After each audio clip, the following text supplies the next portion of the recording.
ॐ रामं लक्ष्मणं पूर्वजं रघुवीरं सीतापतिं सुन्दरं काकुत्स्थं करुणाकरगुणनिधिं विप्रप्रियधार्मिकं राजेन्द्रं सत्यसन्धदशरथतनयं श्यामलं शान्तमूर्तिं वन्दे लोकाभिरामं रघुकुलतिलकं राघवं रावणारी। मर्यादा पुरुष रामचंद्र की जय। भक्तवत्सल भगवान की जय। लक्ष्मण लाल जी की जय, भरत लाल जी की जय, शत्रुघ्न लाल जी की जय, हनुमान जी की जय, जनकनंदिनी सीता देवी की जय, सच्चिदानंद भगवान की जय, यूट्यूब कर्मकर्ता मान को जय, झंकड़ बासिनी माँ सारा को जय, मोर प्रिय श्रोताबंधु मान को जय। ये जगतर जिते जीवजंतु कीट पतंग मनुष्य ठारू पशुपक्षी पर्यंत समस्त को मो श्रोताबंधु मान सहित मथलटा प्रणाम करी आरंभ करने को जाऊँ ये धारावाहिक संपूर्ण रामायण कथा। आपण मैंने वाल्मीकि रामायण कथा शुणुंट गत अध्याय भी शुणी गुहक सब राजा कथा। आज भी से गुहक सब राजा कथा आपण मैंने शुणवे। मोर प्रिय सत्यबंधु मान को नमस्कार करी आरंभ करने को जाऊँ, किंतु एति अनुरोध करी आरंभ करवा आपण मैंने वीडियो को संपूर्ण देखिए, दयाकोरी सब्सक्राइब करुवे नहे सबू निष्फल हो। से निष्फल विषय आपण गोटे कथा प्रथम शुणी तापर आम विषय वस्तु को जीवा। आपण मैंने शुणी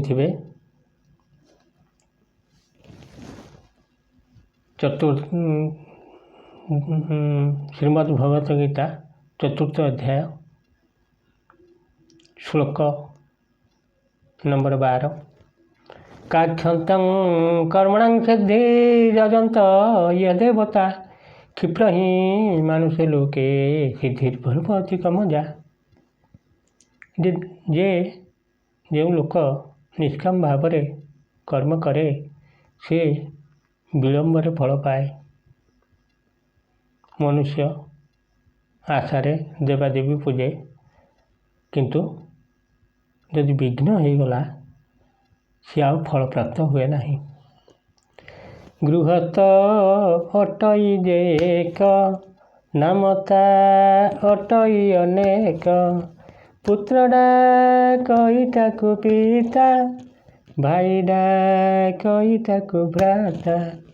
गोविंद गोविंद गोविंद पदुगलुची मकरंद तिरी डाकई स्वामी बोली पिता डाकई पुत्र बोली।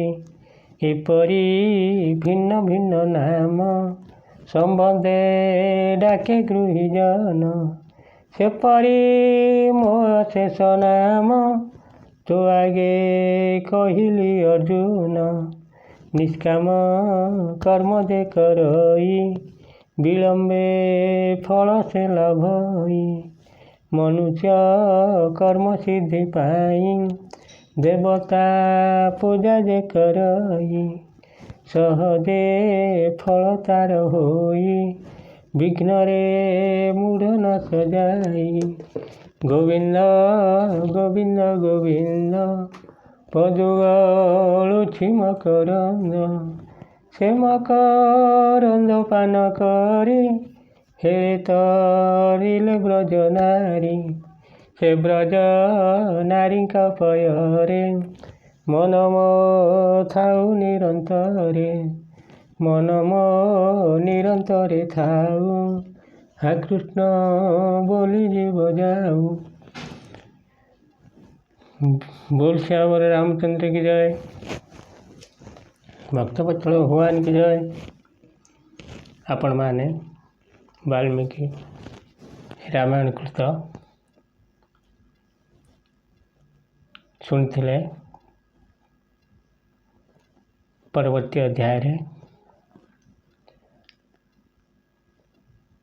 गुहक राजा को सब राजा कहते ମୁଁ ମୁନିବ୍ରତ ଆଚରଣ କରି ବଣକୁ ଯିବା ପାଇଁ ମୋର ବହୁତ ତ ତୁମେ ଜାଣିଛ ମୁଁ ସତ୍ୟବ୍ରତ ହେଇ ଆସିଛି। ତେଣୁ ମୋର ଭୋଜନ ଶୟନ କିଛି ପ୍ରୟୋଜନ ନାହିଁ।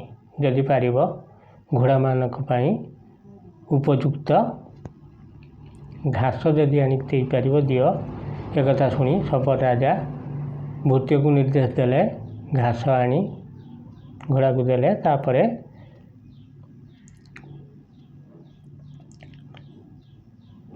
ଘୋଡ଼ାମାନେ ଖାଇଲେ।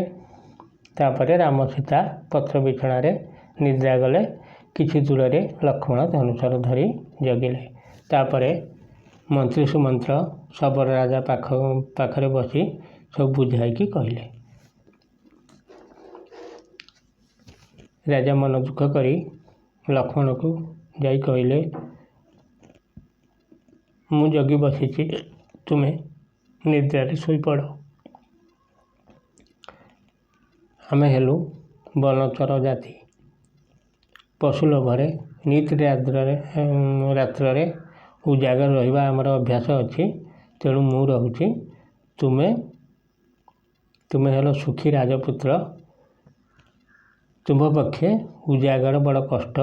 ତେଣୁ ମୋର ସୈନ୍ୟଗଣ ସହିତ ମୁଁ ଜଗୁଛି, ତୁମେ ନିର୍ଭୟରେ ଯାଇକି ନିଦ୍ରା ଯାଅ। ଲକ୍ଷ୍ମଣ କହିଲେ, ତୁମେ ଧାର୍ମିକ ରାଜା, ଶ୍ରୀରାମକୁ କେହି ଜଗିବା ମଧ୍ୟ ଦରକାର ନାହିଁ। କାରଣ ହେଲା ରାମ ସୀତା ଭୂମିରେ ପତ୍ର ବିଛଣାରେ ଶୋଇଛନ୍ତି ତ ମୁଁ ଶୟନ ଭୋଜନ କରିବି କେମିତି? ତୁମେ ତ ଜାଣିଛ ଶ୍ରୀରାମଙ୍କର ଅପରିମିତ ବଳ। ଦେବ ଯକ୍ଷ ଦାନବମାନେ ତାଙ୍କଠାରୁ ହାରିବେ। କ୍ଷଣକ ଭିତରେ ଏ ସୃଷ୍ଟିକି ସଂହାର କରିପାରିବେ। ତାଙ୍କ ଶରୀରରେ ଦୟା ଧର୍ମ ପୂରିକି ରହିଛି।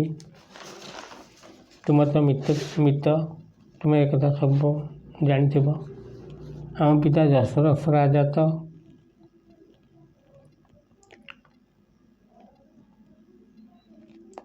ସେ କେଉଁ ପୁଣ୍ୟ ବଳରେ ଶ୍ରୀରାମ ଭଳିଆ ପୁଅ ପାଇଛନ୍ତି।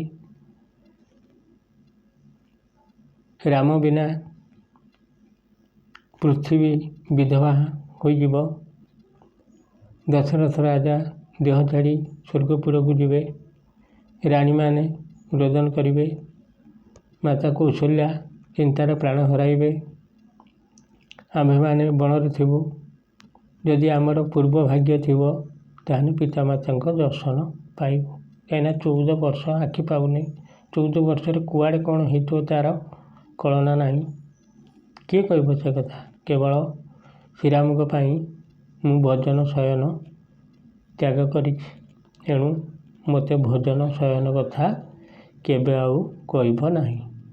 ବଣକୁ ଯିବାଠାରୁ ଫେରିବା ପର୍ଯ୍ୟନ୍ତ ଏବେ ସବୁ କଥା ଶୁଣିଲ, ନିଜ ସଦନକୁ ଯାଅ। କିନ୍ତୁ ଶବର ରାଜା ଆଉ ଗଲେ ନାହିଁ। ମୁଁ ଶ୍ରୀରାମକୁ ତାଙ୍କ ଅଭୟ ଚରଣରେ ଲଗାଇ ଧନୁଶର ଧରି ଜଗିଛି, ଲକ୍ଷ୍ମଣ କହୁଛନ୍ତି। ତାପରେ ରାତ୍ରି ଶେଷ ହୋଇ ପ୍ରଭାତ ହେଲା। ରାମ ସୀତା ନିଦ୍ରା ତେଜି ଉଠି ଗଙ୍ଗା ନଦୀରେ ମୁହଁ ଧୋଇ ଗୁହ ଶବରକୁ ପାଖକୁ ଡାକି କହିଲେ, ସୂର୍ଯ୍ୟ ଉଦୟ ହେଲେ ନାବ ଆଣିକି ରଖ। ଗଙ୍ଗା ନଦୀ ପାରି ହୋଇ ଯିବା। ହେ ମିତ, ସୁସଜ୍ଜିତ ନାବ ମୋର ଅଛି। ଏକଥା ଗୁହକ ଶବର କହୁଛି। ତାପରେ ଗୁହକ ଶବର ଡାକିଲେ, ଆରେ ସେ ତ ରାଜା, ତାଙ୍କର କେତେ ଲୋକ ଅଛନ୍ତି। ଆରେ ଟିକେ ଡଙ୍ଗାଟା, ସେ ଯେଉଁ ସୁସଜ୍ଜିତ ଡଙ୍ଗାଟା ଅଛି ଆଣିଲ। ଡଙ୍ଗା ଆଣିଲେ। ଆମ ଏଇ ସୁସଜ୍ଜିତ ନାବଟି ଶୀଘ୍ର ନେଇକି ଆସ। ଏକଥା ଶବ ରାଜା ଡାକିଲେ। ତାଙ୍କ ଲୋକମାନେ ଆଣିଲେ। ମର୍ଯ୍ୟାଦା ପୁରୁଷ ରାମ, ସୀତା ଦେବୀ, ଲକ୍ଷ୍ମଣ 3 ଜଣ ନାବରେ ବସି ସୁମନ୍ତ୍ରକୁ ଡାକିଲେ। ରାମ ହାତ ଧରି ପକାଇଲେ। ସୁମନ୍ତ୍ରର ହାତ ଧରି କହିଲେ, ଏଇଠୁ ଅଯୋଧ୍ୟାକୁ ତୁମେ ଫେରିଯାଅ। ଅଯୋଧ୍ୟାରେ ପହଞ୍ଚି ମୋ ଖବର ପିତାମାତାଙ୍କୁ କହିବ। ମୋର ମିତ୍ର ପୁରବାସୀମାନଙ୍କୁ କହିବ, ମୋତେ ଶ୍ରୀରାମ କହିକି ଏକଥା ପଠାଇଛନ୍ତି। ମୋ ପାଇଁ ମନ ଦୁଃଖ କରିବେ ନାହିଁ। ତାପରେ ମନ୍ତ୍ରୀ ମନରେ ଭାବୁଛନ୍ତି, ହେ ରାମ, ରାତି ପାଇଥିଲେ ତାଙ୍କ ମୁଣ୍ଡରେ କେତେ ଶ୍ଵେତଛତ୍ର ଟେକିକି ରଖିଥାନ୍ତେ। ଆଜି ଘୋର ବନରେ ଯାଇ ରହିବେ। ଦାନ ଧ୍ୟାନରେ କିଛି ଆଉ ଫଳ ନାହିଁ। କେତେ ଦାନ ଧ୍ୟାନ ଏ ରାମ ନ କରିଛନ୍ତି। ବୋଧେ ଦୈବର କି ଗତି କେଜାଣି। ତାପରେ ଲକ୍ଷ୍ମଣ ମନ୍ତ୍ରୀକୁ ଚାହିଁ କହିଲେ, କୌଶଲ୍ୟା ମାଆଙ୍କୁ କହିବ ଶ୍ରୀରାମ ପାଇଁ ମନ ଦୁଃଖ କରିବେ ନାହିଁ। ସୁମିତ୍ରା ମାଆଙ୍କୁ କହିବ କୌଶଲ୍ୟାଙ୍କୁ ସବୁବେଳେ ସେବା କରୁଥିବେ। ରାମ କହିଲେ, ମନ୍ତ୍ରୀ, ତୁମ୍ଭେ ତ ବହୁତ ବୁଦ୍ଧିମାନ। ମୋର ପିତାଙ୍କୁ ଯତ୍ନ ରଖିଥିବ। ଯେତେବେଳେ ଯାହା ତାଙ୍କର ଲୋଡ଼ା ହେବ ମାଗିବା ପୂର୍ବରୁ ତୁମେ ତାଙ୍କୁ ଯୋଗାଇ ଦେବ। ଅଯୋଧ୍ୟାରେ ଯେତେ ମୋର ମାନ୍ୟ ଅଛନ୍ତି ତାଙ୍କୁ ମୋର ନମସ୍କାର ଜଣାଇ ଦେବ। ଆଉ ବଶିଷ୍ଠ କୈକେୟୀଙ୍କୁ ନମସ୍କାର ଜଣାଇ ଦେବ। ଆଉ ଭରତଙ୍କୁ ଆଲିଙ୍ଗନ ଜଣାଇ ଦେବ। କହିବ, ଉତ୍ତମ ରୂପେ ରାଜ୍ୟ ପାଳୁଥିବ। ମନ୍ତ୍ରୀ କହିଲେ, ମୁଁ ତୁମକୁ ଛାଡ଼ି ଏକା ଆଉ ଅଯୋଧ୍ୟାକୁ ଯିବି ନାହିଁ। କାହିଁକିନା ଖାଲି ରଥ ଦେଖି ମୋତେ ରାଜା ସହିତ ସମସ୍ତେ ପଚାରିବେ। ମୁଁ ସତ୍ୟ ଯଦି ନ କହିବି ମିଥ୍ୟାବାଦୀ ହେବି। ଏଣୁ ତୁମ୍ଭ ସହିତ ରଥ ନେଇକି ତୁମ୍ଭ ସହିତ ସୁଖରେ ବନବାସ କରି ଦେହାନ୍ତରେ ସ୍ୱର୍ଗବାସ ହେବି। ମୋତେ ନିରାଶ କରନା। ମୁଁ ତୁମର ଦାସ, ତୁମେ ମୋର ପ୍ରଭୁ। ରାମ କହିଲେ, ତୁମେ ଯାଅ। ତୁମକୁ ଦେଖିଲେ କୈକେୟୀ ବହୁତ ଖୁସି ହେବେ। ମୋର ପିତାଙ୍କୁ ଆଉ ସତ୍ୟଭଙ୍ଗ ଦୋଷ ଲାଗିବ ନାହିଁ। ମନ୍ତ୍ରୀ ଅଯୋଧ୍ୟା ଅଭିମୁଖେ ରାମଙ୍କ ଅନୁରୋଧ କ୍ରମେ ଫେରିଲେ। ତାପରେ ଶବ ରାଜାଙ୍କୁ କହିଲେ, ବଟ କ୍ଷୀର ଟିକେ ଆଣ। ରାଜା ଆଣିଦେଲେ। ରାମ ଲକ୍ଷ୍ମଣ ଜଟା ବାନ୍ଧିଲେ। ତାପରେ ଗୁହକ ରାଜା ନିଜେ ନାବ ପାଇକି ନେଇକି ଯାଉଛନ୍ତି। ସୀତା ଦେବୀ ପତିତପାବନୀ ଗଙ୍ଗାଙ୍କୁ ବହୁତ ପ୍ରକାର ସ୍ତୁତି କରି ମାନସିକ କରି କହିଲେ, ହେ ଗଙ୍ଗା ମାତା, ମୋ ସହିତ ମୋର ସ୍ୱାମୀ ଦେବର ଯାଉଛନ୍ତି। 14 ବର୍ଷ ବନବାସ କରିବୁ।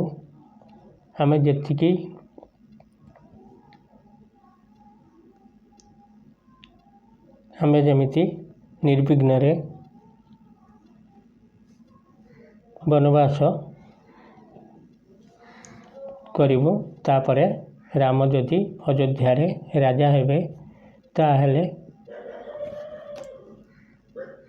ଗୋରୁ, ଭୂମି, ସୁବର୍ଣ୍ଣ ବ୍ରାହ୍ମଣକୁ ଦାନ ଦେବି।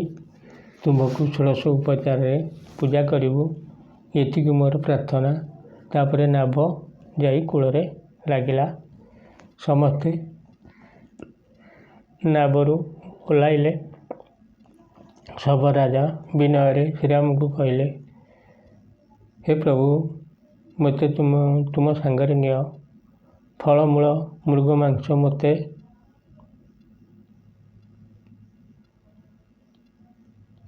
ସେ କିଛି ବିଚିତ୍ର କଥା ନୁହେଁ। ମୁଁ ଫଳମୂଳ, ମୃଗ ମାଂସ, ଅରଣ୍ୟରୁ ଆଣି ଦେବି। ସେ ମୋର ଅଭ୍ୟାସ ଅଛି। ତୁମ୍ଭ ଚରଣରେ ସେବା କରୁଥିବି। ଶ୍ରୀରାମ କହିଲେ, ମିତ୍ର, ଯାହା କହିଲ ତାହା ତୁମେ ନିଶ୍ଚିତ କରିବ, ମୁଁ ଜାଣିଛି। ତୁମ କଥା ଶୁଣି ଆମେ ପରମ ସନ୍ତୁଷ୍ଟ ହେଲୁ। ମୋ କଥା ମାନି ତୁମେ ସ୍ୱରାଜ୍ୟକୁ ଫେରିଯାଅ। ମୁଁ ବନବାସ ସାରି ଅଯୋଧ୍ୟାକୁ ଫେରିବା ବେଳେ ତୁମକୁ ଦେଖା କରିକି ଯିବି। ତାପରେ ରାମ ଲକ୍ଷ୍ମଣଙ୍କୁ କହିଲେ, ତୁ ଆଗରେ ଚାଲ, ମଝିରେ ସୀତା ଚାଲ, ମୁଁ ପଛରେ ଯିବି। ଚାଲିଲେ। 2-3 କୋଶ ଗଲା ପରେ ସୀତା ଦେବୀ କହିଲେ, ଲକ୍ଷ୍ମଣ, ଆଉ କେତେ ବାଟ ଅଛି? ସେ ଚିତ୍ରକୂଟ ଆଉ କେତେ ବାଟ ଗଲେ ପଡ଼ିବ? ଲକ୍ଷ୍ମଣ ଏକଥା ଶୁଣି ଦୁଃଖରେ ଭାଙ୍ଗି ପଡ଼ି କହିଲେ, ଲୋ କୈକେୟୀ, ତୋ ଜୀବନକୁ ଦେଇ ଏ ଦାରୁଣ କଥା କେତେ ଦିନ ପାଇଁ କଲୁ? ତାପରେ ଲକ୍ଷ୍ମଣ କହିଲେ, ଭାଇ, ଆଉ କେତେ ଦୂର ଅଛି? ସୀତା ପଚାରୁଛନ୍ତି। ଆଜି ଏଠି ରହି କାଲି ପ୍ରଭାତରେ ଗଲେ ଭଲ ହୁଅନ୍ତା। ଶ୍ରୀରାମ ଏକଥା ରାଜି ହୋଇ ଗୋଟିଏ ଗଛ ମୂଳରେ ଧନୁଶର ଥୋଇ ଶ୍ରମ ନିବାରଣ କଲେ। ଲକ୍ଷ୍ମଣ ଯାଇ ମୃଗ ମାଂସ ଆଣିଲେ। ସୀତା ଦେବୀ ରନ୍ଧନ କରି ଖୁସିରେ ରାମ ସୀତା ଭୋଜନ କଲେ। ତାପରେ ରାମ ଲକ୍ଷ୍ମଣଙ୍କୁ କହିଲେ, ଆଜି ପିତାମାତା ବହୁତ ଦୁଃଖରେ ଥିବେ। ପିତା ଆମର ବୃଦ୍ଧ କାଳରେ କାମନା ବାସନା ଲୋଭରେ କୈକେୟୀ କଥାରେ ଅଛନ୍ତି। ଶେଷରେ ମୋତେ ନ ଦେଖି ଚିନ୍ତା କରି କରି ତାଙ୍କର ପ୍ରାଣ ଯିବ। ଅଯୋଧ୍ୟାରେ ଭରତ ରାଜା ହେବ। କୌଶଲ୍ୟା ସୁମିତ୍ରା ମାଙ୍କୁ ଦଣ୍ଡ ଦେଇପାରେ। ଲକ୍ଷ୍ମଣ, ତୁ ଘରକୁ ଫେରିଯା। ଲକ୍ଷ୍ମଣ କହିଲେ, ଭାଇ, ଏ ନିର୍ଜନ ବନରେ କାହିଁକି ଆଉ ଦୁଃଖ ଦେଉଛନ୍ତି? ତୁମ୍ଭ ପାଦ ବିନା ମୋର ଅନ୍ୟ ଗତି ନାହିଁ। ତୁମ୍ଭଙ୍କୁ ଛାଡ଼ି ମୁଁ କ୍ଷଣେ ମାତ୍ର ବଞ୍ଚିପାରିବି ନାହିଁ। ରାମ କହିଲେ, ଲକ୍ଷ୍ମଣ, ମୋତେ ନିଦ୍ରା ଘାରିଲାଣି, ମୁଁ ଯାଉଛି ଶୋଇବି। ଏତିକି କହି ସୀତା ସହିତ ନିଦ୍ରା ଗଲେ।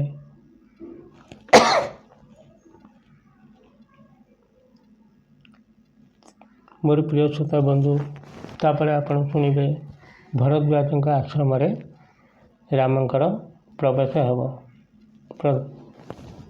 ସେହି ବିଷୟରେ ଶୁଣିବେ। ପ୍ରଭାତ ହେବା ପରେ ରାମ ଲକ୍ଷ୍ମଣ ସୀତା ବଣର ଶୋଭା ଦେଖି ଦେଖି ଚାଲି ଚାଲି ଯାଉଛନ୍ତି। ବାଟରେ ନାନା ଦେଶ, ବଣ, ପାହାଡ଼, ପର୍ବତ ଦେଖି ଦେଖି ଯାଇ ପ୍ରୟାଗ ତୀର୍ଥ ପାଖରେ ପହଞ୍ଚି ଦେଖିଲେ ଧୂଆଁ ଆଗକୁ ଦେଖାଯାଉଛି। ରାମ କହିଲେ, ଲକ୍ଷ୍ମଣ, ଆଗରେ ଯେଉଁ ଧୂଆଁ ଦେଖାଯାଉଛି ବୋଧେ ଋଷିଙ୍କ ଆଶ୍ରମ ଏଠି ଅଛି। ଯଜ୍ଞ ଫଜ୍ଞ କରୁଥିବେ, ସେଇଥିପାଇଁ ଧୂଆଁ ଦେଖାଯାଉଛି। ଗଙ୍ଗା ଯମୁନା ନଦୀଙ୍କ ସଙ୍ଗମ ସ୍ଥାନ, ତୀର୍ଥରାଜ ସ୍ଥାନରେ ଆଜି ବିଶ୍ରାମ କରିବା। ମୋର ପ୍ରିୟ ଶ୍ରୋତା ବନ୍ଧୁ, ପୁଣି ଭିଡ଼ିଓ ବଡ଼ ହେଇଯିବ। ମୋର ବେଶୀ ଶ୍ରୋତା ବନ୍ଧୁମାନେ ଦେଖିବେନି। ମୁଁ ତ ସବୁବେଳେ ଦ୍ୱନ୍ଦ୍ୱରେ ପଡ଼ୁଛି। ଯଦି